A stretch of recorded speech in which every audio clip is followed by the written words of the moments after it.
062A번 버스가 잠시 후 도착합니다. 5시 40분, 30분 이 정도에 일어나서 나와서 전철을 한번 타고 그다음에 이제 광역버스로 갈아타는데 화성 외국인 보호소까지 한 2시간 30분 정도 걸립니다.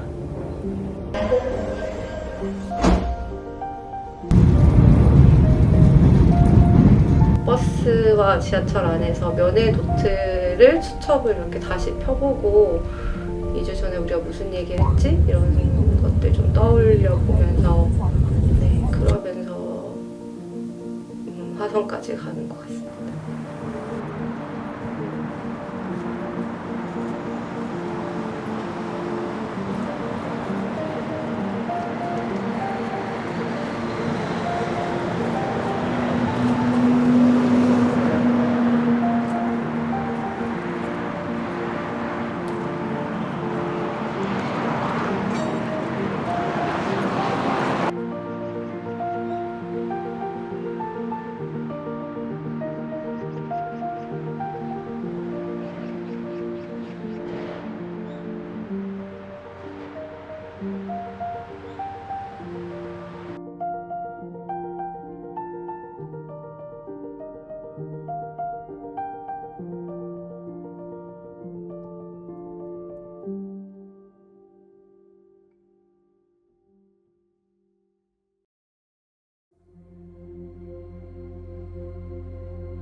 화성이라고 하면 뭐 동탄 지역 쪽은 아주 발전된 곳이지만 제 기억 속에 화성은 화성 외국인 보호소로 대표되는 좀 황량한 지역이었던 것 같습니다.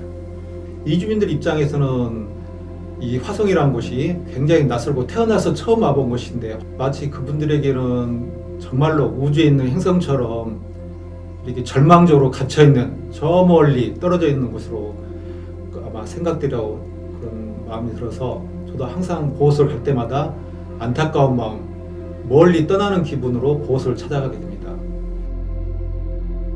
화성시에 화성 외국인 보호소가 있고 또 청주시에 청주 외국인 보호소가 있고 여수시에는 여수 외국인 보호소라고 부르는 외국인 사무소가 있고요. 최근에는 또 경북 상주시에 또 새로운 외국인 보호소가 건설된다고 하는데 계속 앞으로도 더 많은 사람들을 잡아 가두고 쫓아내면서 점점 이 한국 사회를 보호하고 지속시키고 또 앞으로 발전시키려고 하는구나.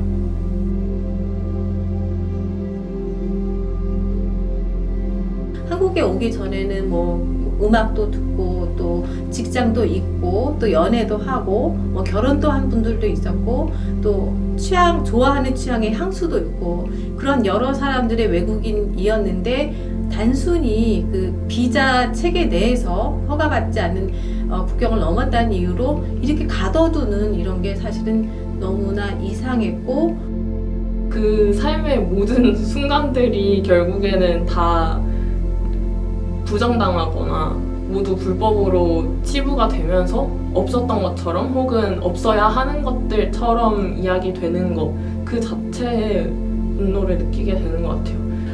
인간은 같아야 된다. 똑같이 같아야 된다. 그래서 이 화성 보호소도 그 맥락인 것 같아요. 왜 달라야 되지? 왜 그 사람들이 뭔데 사람이 사람을 판단을 하고 가두고 불법 치료자라는 말을 많이 했었는데 여기 와서 배운 게 믿음으로 치료자. 그러니까 단어 하나부터도 바꿔야 되지 않는가 이런 생각이 들어요.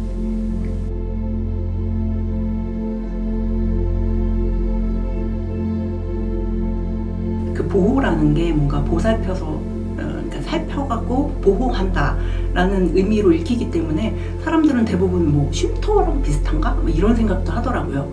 근데 그런 건 전혀 아니었고 이렇게까지 낡고 뭐랄까요? 제대로 되지 않은 건물에서 엄청난 폭력이 일어나고 있다라는 게 믿기지 않는 때도 많은 것 같고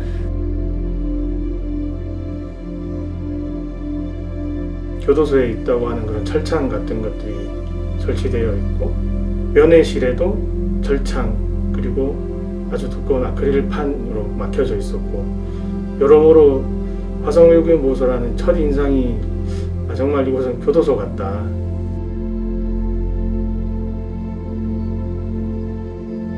보호소 안에서는 되게 다양한 금지들이 있고 또 생활의 제약들이 많고 어떤 대우라고 하는 게 되게 좀 차별적이고 그래서 거기에 대한 불만들을 많이 이제 나누는 편인 것 같고요. 이분들이 구금되어 있다 보니까 본인 스스로 할 수 있는 게 얼마 없어요. 그래서 저희한테 부탁한 일들이 있거든요. 뭐 예를 들면 운동화를 하나 사달라던가 나이키로 뭐 임금 체불 관련해서 뭐 어떻게 해달라라든가 뭐 또 우편 관련해서 어디 좀 보내달라 그렇게 할 때가 있어요. 좀 더 복잡한 법적인 과정에서 어떤 걸 도와달라라는 제가 좀 해결하기 어려운 숙제들도 있고 이렇게 고립되어 있고 격리되어 있고 구금되어 있는 사람들의 이야기를 들어준다는 것 자체 당장 현실적인 문제를 해결해 줄 수 없더라도 정기적으로 방문하면서 계속 이어져 있다, 연결되어 있다, 당신은 혼자가 아니다 이런 것들을 한국 사회뿐만이 아니라 시설 안에 갇혀있는 사람들에게도 끊임없이 이렇게 알려주는 그런 양방향적인 어떤 활동인 것 같다는 생각이 드네요. 많은 부분 보완 조치가 되어 있고 또 대부분의 사람들이 추방을 당해서 한국을 떠나기 때문에 한국에 그분들의 이야기가 남기가 굉장히 어렵다. 그래서 누군가가 찾아가서 이야기를 듣는 그 수밖에는 없겠다 이렇게 생각이 들고요. 이론적으로 책을 읽고 다른 어떤 것을 듣고 공부를 하고 그런 것도 나에게 굉장히 인사이트를 주기도 했지만 실제로 그것이 주지 못하는 것들 내 눈앞에 앉아있는 저 사람의 어떤 모습, 떨리는 음성, 그리고 그 사람의 손끝, 발끝, 그리고 그가 흘려쓴 글씨, 그리고 그 공간에서만 느낄 수 있는 어떤 것, 구금이라는 것, 그런 감각들이 방문 활동이 아니고서는 제대로 경험하기는 어려웠던 것 같아요.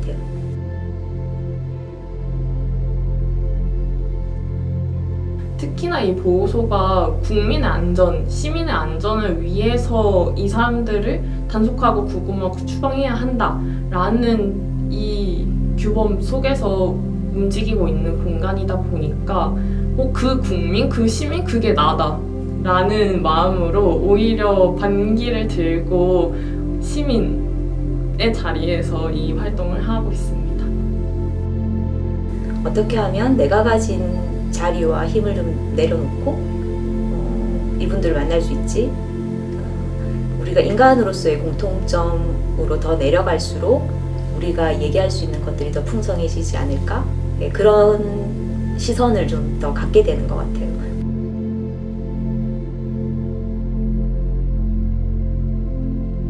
왔는데 각자 너무너무 다른 각 분야의 사람들이 많은 거예요. 정말 대학원생부터 의료인, 그다음에 행정가, 뭐 기자, 뭐 주부라고 겸손하게 말씀하시는 분도 계시고 그런 분들을 이렇게 같이 나누면서 각자의 당신들이 아시는 그런 지식과 그런 마음과 그런 연민과 그런 사랑과 배려를 함께 나누더라고요.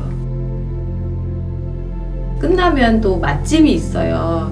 저희가 점심을 먹는 곳이 있어서 그 밥을 먹는 즐거움과 또 좋은 사람들과 마중 활동을 하는 선생님들이 되게 좋아요. 그래서 그분들 얼굴을 보고 같이 이야기를 나누고 그런 즐거움도 소소한 즐거움도 있었던 것 같아요. 마중한다라는 것은 굉장히 동적인 의미를 갖고 있는 것 같아요. 마중은 실제로 내가 내 몸을 움직여서 실제로 걸어 나가서 또는 어떤 방식으로든 행위로 표현되어야지만 마중이라는 게 성립이 되잖아요. 사실 출입국에서는 또 국가에서는 이 사람들이 추방될 사람이고 어떻게 보면 이미 한국 사회에 없어야 되는 사람들이거든요. 그러니까 여기에서 사회 구성원으로서 받아들이지 않겠다고 얘기하는 사람들과 그 시점부터 관계를 맺는 거거든요. 사회에서는 불법이라는 이름으로 붙여서 이 사람이 이 한국 사회에서 어떤 관계를 맺고 살고 있는지에 대해서는 전혀 사실 전혀 무신경하잖아요. 무관심하잖아요. 그런데 사실 이 사람들이 여기에서 사람들과 함께 살아오고 있었고 그 사실이 훨씬 중요하다. 정책이나 법이 그 관계를 살리는 방향으로 가야 한다. 그 관계를 보호하는 방향으로 가야 한다 하고 말할 수 있는 그 시작이 어떤 관계 맺음에 있는 것 같아요. 마중은 그거를 하려고 하는 활동이라고 생각하고요. 인류가 원래 할 수밖에 없는 생명 활동으로서의 이동, 그리고 자신의 삶을 선택할 권리, 어떤 땅에서 어떻게 살아갈 것인가에 대한 좀 더 폭넓은 시각에서 그 인간을 마주한다면, 그런 미래를 꿈꾼다면 과연 그것이 그렇게 허무맹랑한 미래일까? 이런 생각이 들어서 아직은 오지 않았지만 우리가 반드시 오지 않는다는 아닌 어떤 미래를 좀 마중하고 있는 것이 아닐까? 그런 생각도 좀 듭니다. 네.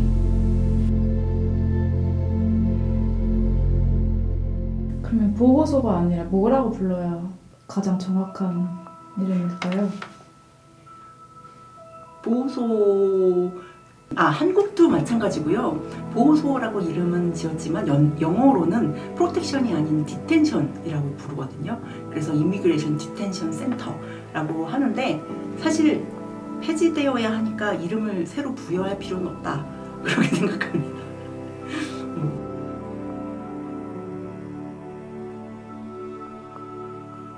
뽀개버리고 싶다.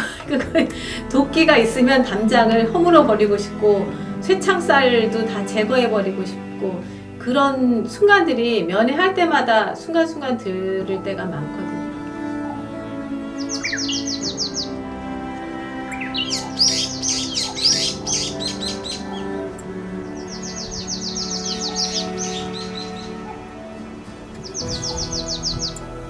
그냥 함께 좀 살게 됐어 라는 그런 생각이에요. 추방 좀 그만해.